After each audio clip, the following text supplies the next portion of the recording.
उपस्थित सर्व एक सोडून सगळ्या लाडक्या बहिणी, सर्व शेतकरी बंधू, उद्योजक,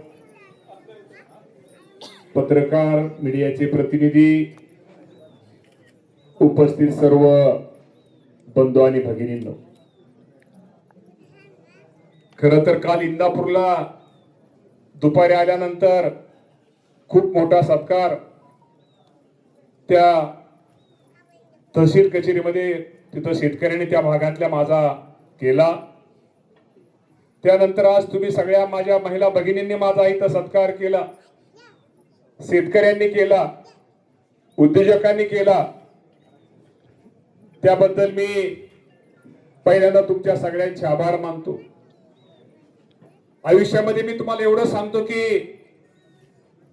या आयुष्यामध्ये मला अनेक सन्मान मिळाले, पद मिळाली, परंतु जो घरच्या माणसाने, तुम्ही लोकांनी जो माझा सत्कार केला, जो सन्मान केला, ते निश्चित प्रकारे मी तो कसा तुम्ही केलेलं हे माझ्यावरती माया उपकार, एक म्हणायचं एक उपकाराचं एक डोहे मी कसं फेडू, तुम्ही केलेलं एवढं प्रेम मी कसं कुठल्या ह्याने फेडू, हे कधी कधी मला प्रश्न पडतो।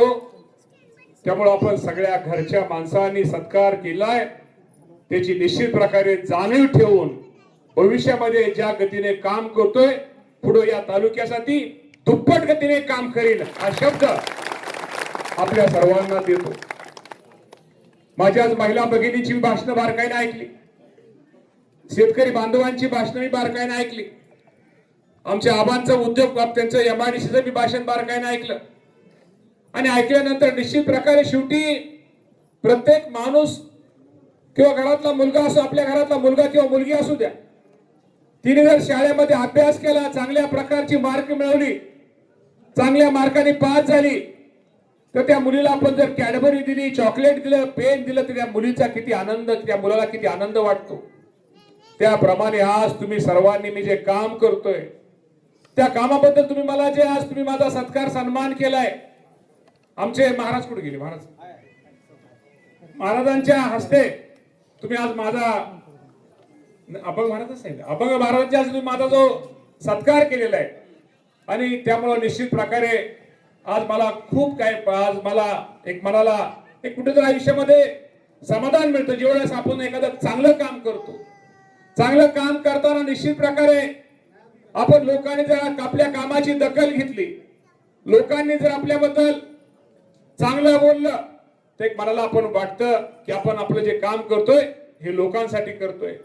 तेव्हा मला तुम्हाला सगळ्याला एक विनंती करायची की निश्चित प्रकारे या तालुक्याने माझ्यासारख्या कार्यकर्त्याला खूप प्रेम दिलेलं आहे, खूप आशीर्वाद, मोठ्या भावाने आशीर्वाद दिलेला आहे। तर निश्चित प्रकारे काम करण्याची माझी पद्धत थोडी वेगळी आहे। मला जास्त पुढं करायला आवडत नाही, जास्त कुठं पेपरबाजी करायला जास्त आवडत नाही, कुठं याचं आवडत नाही। माझं काम भलं आणि मी भलं। त्यामुळं मी तुम्हाला प्रामाणिकपणे सांगतो, मला हे पण त्रास होतो, जी माणसं जास्त काम करतात त्याला त्रास पण जास्त होत असतो, जी माणसं कामच करत नाहीत त्याला त्रास कमी होत असतो। ही जी मला जाण बंधूर असल्यामुळं शेवटी तुमच्या आशीर्वादामुळे मी काम करतोय। मी स्वतःला नशीबवान समजतो, स्वतःला भाग्यवान समजतो। ज्या कैलासवासी भगवानराव भरणे माझे चुलते राम प्रसन्न त्या बंगल्याचं नाव 1969 साली त्याच दिवशी त्याच बंगल्यामध्ये माझा जन्म झालेला आहे, आणि या बंगल्यामध्ये माझा जन्म झालेला आहे। आज त्या बंगल्यासमोर मला माझ्या चुलते, माझे वडील यांना स्मरून निश्चित प्रकारे मी स्वतःला भाग्यवान समजतो की एक राज्याचं एक महिला शेतकरी विधेयक हे खूप महत्वाचं होतं। या विधेयकामध्ये जी माझी शेतकरी महिला असू द्या, तिच्या नवऱ्याच्या नावावर सातबारा आहे, त्या माझ्या त्या बहिणीच्या नावावर बऱ्याचशा सातबारा नाही आहे।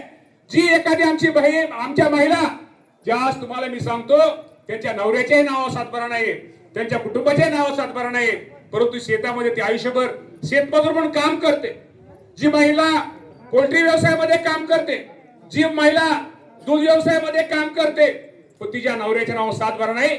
आपल्या उजनीला जे असणार धरण आहे तिथं आमच्या मच्छीमार बांधवांच्या ज्या भगिनीत त्यांना कुठल्याही प्रकारची शेती नाहीये, त्यांचा कुठलाही सातबारा नाही। त्या महिलांना कुठेतरी एक महिला शेतकरी म्हणून प्रमाणपत्र द्यायचं, हे या राज्याचे मुख्यमंत्री देवेंद्र फडणवीस साहेबांचं मुद्दाम नाव घेतो की त्यांनी सांगितलं की देवेंद्र फडणवीस साहेब असतील, एकनाथजी शिंदे साहेब असतील, सुनेत्राबाई पवार असतील, या सर्वांनी आम्हाला सांगितलं की आपल्याला सांगितलं की काही करून आपल्या या महिलांना स्वतःच्या पायावरती उभा करायचंय. नुसता दाखला देऊन त्यांना शो आपल्याला करायचा नाही, त्या दाखल्याच्या माध्यमातून ही महिला स्वतःच्या पायावरती उभा राहिली पाहिजे. अजूनही सुरुवात आहे, त्यात आपल्याला खूप काही दुरुस्त्या करता येतील. अजून महिला भगिनींसाठी आपल्याला काय आणि सरकारच्या योजना, राज्याच्या योजना, केंद्र सरकारच्या योजनेचा लाभ या माझ्या महिला भगिनीला देता येतील. जरी सातबारा नसला, नवऱ्याच्या नावावर नसला, स्वतःच्या नावावर जरी नसला, तर कर्जाच्या बाबतीमध्ये काय केलं पाहिजे, विम्याच्या बाबतीमध्ये काय केलं पाहिजे, माझ्या महिला भगिनीला काय दिलं पाहिजे, ह्याचा प्रयत्न राज्याचे मुख्यमंत्री आणि दोन्ही उपमुख्यमंत्र्यांचा आहे. त्यामुळे अजिबात काळजी करू नका. हे आम्हा सर्वांना माहित आहे, ज्या घरामध्ये महिलेच्या हातामध्ये तिजोरीची चावी असते ते घर अधिक सुरक्षित असतं. त्यामुळे हे महिला विधेयक तुमच्या सगळ्यांच्या ह्या गरीब आमच्या भगिनींसाठी, ज्या गरीब महिला जी बिचारी, आज तुम्हाला मी सांगतो, आज तिथं आपण शेती महामंडळाची इथं बरेचसे इथं काही लोक पण आले असतील, त्या महिला बघा तिथं साधारणतः 300-400 महिला, 400-500 महिला इथं आपल्या शेजारी 2-5 किलोमीटर शेती महामंडळाच्या महिला, त्या आमच्या भगिनी प्रत्येक ठिकाणी कामाला जात असतात. त्या बहिणींना आमच्या दाखल्या मिळेल, त्यांच्या नावावर सातबारा नाहीये, त्यांच्या नवऱ्याच्या नाव नाहीये, त्या 3 पिढ्या इथं आपल्या जे तालुक्यामध्ये काम करतात त्यांनाही आता दाखला मिळणार आहे. त्यांना शेतकरी म्हणून काय, महिला म्हणून त्यांना काहीतरी फायदे त्याचे होणार आहे. त्यासाठी आमचा निश्चित प्रकारे महिलांच्या बाबतीमध्ये प्रयत्न चाललेला आहे. आपल्याला लाडकी बहिणीच्या बाबतीमध्ये आता मी जुन्या योजनेबद्दल काय बोलत नाही. दुसरं तुम्हाला सांगतो, शेतकरी महिलेच्या बाबतीमध्ये हा तुमचा झाला. शेतकरी कर्जमाफीच्या बाबतीमध्ये मगाशी अनेकांनी सांगितलं. बंधू, मी महिला भगिनींना सांगतो, आपल्या शेतकरी बांधवांना पण सांगतो, ही कर्जमाफी ही तर कुठली आता निवडणूक समोर नाही आहे, कुठं मतदान तुमच्याकडून मागायचं नाही आहे. ठीक आहे, राज्याचे मुख्यमंत्री, दोन्ही उपमुख्यमंत्री यांनी आपल्याला आश्वासन दिलं होतं की आम्ही कर्जमाफी करू, परंतु कुठली निवडणूक समोर नसताना, सरकारच्या तिजोरीवर ताण असताना सुद्धा माझ्या या राबणाऱ्या शेतकऱ्याला मदत केली पाहिजे, राबणाऱ्या शेतकऱ्याला सहकार्य केलं पाहिजे, या भावनेनं या राज्याचे मुख्यमंत्री देवेंद्र फडणवीस साहेब, एकनाथजी शिंदे साहेब, सुनेत्राबाई पवार या सर्वांनी एक खूप मोठा निर्णय यामध्ये घेतला. पहिला निर्णय झाला, तो निर्णय झाला 56 लाख शेतकऱ्यांच्या पुढं आणि साधारणतः 36,585 कोटी रुपये. परत या लोकांनी अनेक शेतकरी संघटनेचे लोक भेटले, अनेक आम्हाला शेतकरी भेटले, त्यातनं कुठेतरी आपण मदत केली पाहिजे. 2019ची अट कॅन्सल केली पाहिजे, पिका जे रेग्युलर कर्ज भरतात त्या प्रोत्साहन त्याची अट कॅन्सल केली पाहिजे. आणि एवढं असताना सुद्धा या राज्याच्या मुख्यमंत्र्यांनी मनाचा मोठेपणा दाखवला. माझ्या अडचणीत झालेल्या शेतकऱ्याला मदत केली पाहिजे, त्या शेतकऱ्याला सहकार्य केलं पाहिजे, त्याला कुठेतरी पाठबळ दिलं पाहिजे, त्याला पुन्हा शेतीमध्ये काम करण्यासाठी उभा केलं पाहिजे. यासाठी मुख्यमंत्र्यांनी त्या दोन्ही अटी शिथिल केल्या. आणि आज तुम्हाला प्रामाणिकपणे सांगतो, शेतकरी तेवढेच राहतील, पण 36,585 ऐवजी साधारण ही रक्कम 40,000 कोटी पर्यंत ही रक्कम शेतकऱ्याच्या कर्जमाफीची ही निश्चित प्रकारे जाणार आहे. याचा उद्देश काय? उद्देश आमचा एकच आहे की माझ्या शेतकऱ्यांना निश्चित प्रकारे कुठेतरी मदत झाली पाहिजे. दुसरं मगाशी आबांनी सांगितलं, एमआयडीसीचा विषय सांगितला. आज वालचंदनगरला इथं 1300 एकराची 1300 एकराची एमआयडीसी. खूप जरा शांत जर विचार केला तर ह्यात एक परिवर्तन होणार आहे, या भागामध्ये परिवर्तन होणार आहे. या भागातलं तुम्ही म्हणसाल काय, तुम्ही पाहिलं रुईला काय होतं, पहिलं त्या बारामतीच्या आसपास शेजारी काय होतं, पण आज तो भाग का बदललाय, तिथे एमआयडीसी बदललाय. हा आपला भाग सुद्धा निश्चित प्रकारे बदलल. आपल्या भागामध्ये एक वेगळ्या प्रकारची क्रांती होईल. आपल्या भागामध्ये काम करणारे नवीन नवीन उद्योजक जे आहेत, जी नवीन मुलं आहेत, ते नोकरीच्या मागे न लागता एकट्या जंक्शनच्या एमआयडीसी मध्ये एक चांगल्या प्रकारचा व्यवसाय करतील आणि राज्याला दाखवतील. ज्याप्रमाणे इंदापूर तालुक्याने नेहमीच आपल्या तालुक्याने अनेक गोष्टी या तालुक्याने दाखवलेल्या आहेत. अनेक भगवंताच्या कृपेने मी तुम्हाला आजही सांगतो, पालखी मार्ग जो आहे, पालखी जे वारकरी जे प्रवेश करतात भवानीनगर पासून ते सराटी पर्यंत, आपलं अंतर आहे 63 किलोमीटरचं. 63 किलोमीटर वारकरी आपल्या तालुक्यातनं चालतात. एवढं महाराष्ट्रामध्ये कुठेही अंतर नाही. एवढं आपण भाग्यवान आहोत, नशीबवान आहोत. ते वारकरी आज आपल्या तालुक्यात त्यांचा पाय आपल्या तालुक्यात लागतात आणि त्यांच्या पुण्याईनं, त्यांच्या पावलानं आपण सगळेजण निश्चित प्रकारे एक धन्य होतो. त्यामुळे आज हा कार्यक्रम बंधूंनो निश्चित प्रकारे घेतलेला आहे. शेतकऱ्यांचे अनेक विषय आहेत, कर्जमाफीचे आहेत, वीजमाफीच्या बाबतीमध्ये मुख्यमंत्र्यांनी सांगितली गोष्ट खरी आहे. आपण कधी विचार केला नाहीये. 7.5 हॉस्पॉवर पर्यंत आपण शेतकऱ्यांना आपण वीज माफी ही दिली जाते. रक्कम त्याला किती लागते? त्याला रक्कम लागते प्रत्येक वर्षी 25,000 कोटी रुपये. एवढा मोठा निर्णय राज्याचे मुख्यमंत्री आणि उपमुख्यमंत्री आपल्यासाठी घेत आहेत. लाडक्या बहिणीसाठी घेत आहेत, महिला बचत गटासाठी घेत आहेत. सांगाय तुम्हाला तात्पर्य, हे सरकार आमच्या महिला भगिनी असू द्या, आमचे शेतकरी असू द्या, आमचे उद्योजक असू द्या, आमच्या तालुक्यातली गोरगरीब जनता असू द्या, यांना केंद्रबिंदू मानून यांचं कशामध्ये समाधान आहे यासाठी प्रयत्न आमच्या सगळ्यांचा चालू आहे. भविष्यामध्ये सुद्धा आपल्या सगळ्यांना खूप काय करायचंय, खूप चांगली कामं या तालुक्यामध्ये करायची आहेत. रस्ते, पाणी, आपल्याला महत्वाचा विषय जो आहे तो खडकवासलीच्या पिण्याच्या पाण्याचा, शेतीच्या पाण्याचा आहे, दोन्ही शेतीच्या पाण्याचा आहे. या बाबतीमध्ये आपल्याला काय करता येईल, नीरा नदीच्या कडेला आपल्याला काय करता येईल, भीमा नदीच्या कडेला आपल्याला काय करता येईल, उजनीमध्ये आपल्याला काय करता येईल, यासाठी बंधू ताई तुम्हाला आज प्रामाणिकपणे सांगतो, तिथं सगळे शेतकरी आहेत, तिथं बसलेले सगळ्या खडकवासल्या ह्याच्यावर शेतकरी. मी फक्त बोलत नाही ह्याचा अर्थ मला काय कळत नाही असं नाहीये. मी फक्त आता काय झालंय, पाठीमागे एकदा बोलल्यानंतर आपल्याला त्रास झाला, बोलल्यानंतर आपल्या योजना गेल्या, त्यामुळे न बोलता येणाऱ्या भविष्य काळामध्ये शेतीच्या पाण्यासाठी, इंदापूरकरांसाठी जे काय करता येईल तो करण्याचा प्रयत्न मी प्रामाणिकपणे बोलतो, निश्चित प्रकारे मी करणार आहे. कार्यक्रम आज तुम्ही सगळेजण, आमच्या सगळ्या बहिणी, खरं तर भाभींचं मला वाटतं आणि अध्यक्षांचं मी भाषण बारकाईने ऐकलं होतं. तुम्ही अचानक मला त्यांनी सांगितलं की तुम्ही थांबा, तुम्ही ह्याला कार्यक्रमाला या. आणि शेवटी मी तुम्हाला सांगतो, आमची बायको पण इथे नव्हती, ती पण आलेली दिसती. मला वाटतं ती पण आताच बघितलं, म्हणजे मला वाटलं नसेल ती पण आलेली दिसती. मग त्यामुळं रात्री तर फोन केला तर पुण्याला होती.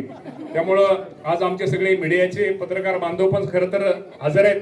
पण मी तुम्हाला प्रामाणिकपणे सांगतो, मला काय माहित नाही, खरं सांगतो. मला असं माझं तुम्ही एखाद्याने काम मला सांगितलं, एक ठीक आहे, मी सगळीच काम होतील असं मी म्हणणार नाही, पण त्या कामासाठी माझा पाठपुरावा, मला जोपर्यंत तुमचं काम पूर्ण होत नाही, जोपर्यंत तुम्हाला सर्वांना मदत होत नाही, तोपर्यंत मला अजिबात करमत नाही. आणि एक सांगतो की आयुष्यामध्ये मीच काय तांबरपण घेऊन मीच आमदार मीच मंत्री राहावं असं नाहीये, मीच राहणार आहे असं मी म्हणणार नाहीये.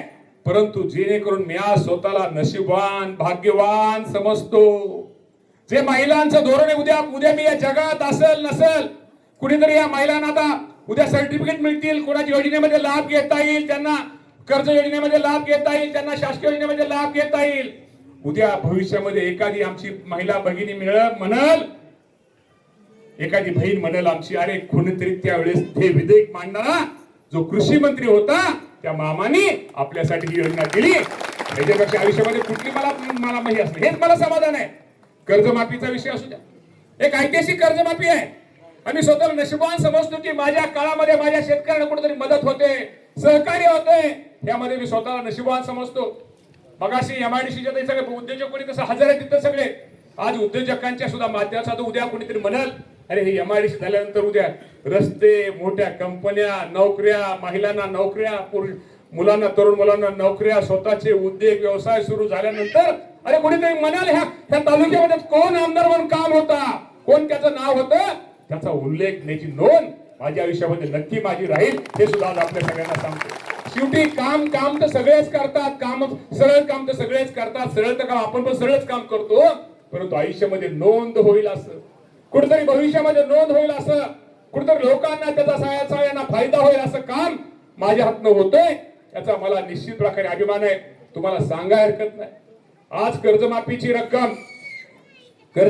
रक्कम जिल्ह्यामध्ये, या कर्जमाफीची रक्कमे सगळ्यात जास्त रक्कम कुठल्या तालुक्याची असेल? मला समाधान आहे. मी कृषी मंत्री, आज तुम्हाला मी सांगतो, शेतमजूर आमच्या महिला भगिनी असतील, त्यामध्ये सुद्धा इंदापूरच्या आमच्या महिला भगिनींचा शेतकऱ्यांना ज्यांच्या नाव सातबारा नाही, आणि खरं तर आता पुरुष पण सगळे मागे, सगळे पाठीमागे, सगळे समोर दिसत आहेत. माझी तुम्हा सगळ्यांना हात जोडून विनंती आहे, बाबांनो, आपल्या बायकांच्या नावावर पण जमिनी करा, महिलांच्या नावाने जमिनी करा, शेवटी जमिनी करा.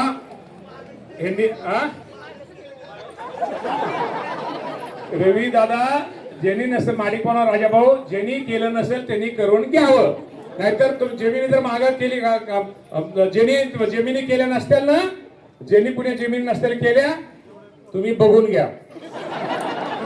म्हणजे असेल, ज्याला असेल त्याला सोडून द्या, नसेल त्याला म्हणतो, नसेल त्याला तर शेतकरी दाखला मी देणारच आहे. नवऱ्याच्या नावावर नसेल, याच्या नावावर नसेल, त्याला आम्ही दाखला देणारच आहे.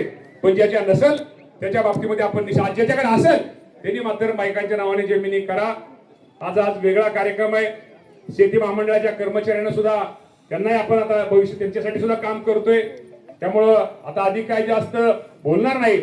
पण बहिणींनो, काळजी करू नका. तुमचा सक्का मामा तर तुमच्या बरोबर आहेच, पण हा मामा पण तुमच्या बरोबर आहे. हा शब्द आज माझ्या सगळ्या बहिणींना मी आज तुम्हा सर्वांना देतो. आज कार्यक्रम अचानक माझा तुम्ही सगळ्यांनी सत्कार सन्मान केला, त्याबद्दल खूप बरं वाटलं. आज खरं तर वाटेल, कारण का रोज कृषी मंत्री म्हणल्यानंतर रोज काय ना काहीतरी असतं, पण आज घरच्या माणसं सत्कार म्हणल्यानंतर आज संध्याकाळी मला झोप चांगली येईल. चांगलं काम केल्यानंतर झोप माऊली चांगली येते. त्यामुळे तुमच्याकडे सगळ्याकडे बघून बघितल्यानंतर आज माझी झोप चांगली होईल. जास्त मला तू उठवू नको, आज तुम्हाला त्रास देऊ नको, हे पण बायकोला आज सांगतो. त्यामुळे आज बरं वाटलं सगळे शक्य. आज हा कार्यक्रम खूप चांगला आपण सगळ्यांनी केला. त्यामुळे आपल्या सगळ्यांचे, आमच्या महिला भगिनींचे, शेतकरी बांधवांचे, आमच्या उद्योजकांचे सगळ्यांचे आभार मानून मी आपल्या सर्वांना पुढील आपल्या कार्यासाठी शुभेच्छा देऊन थांबतो. धन्यवाद. जय हिंद, जय भारत.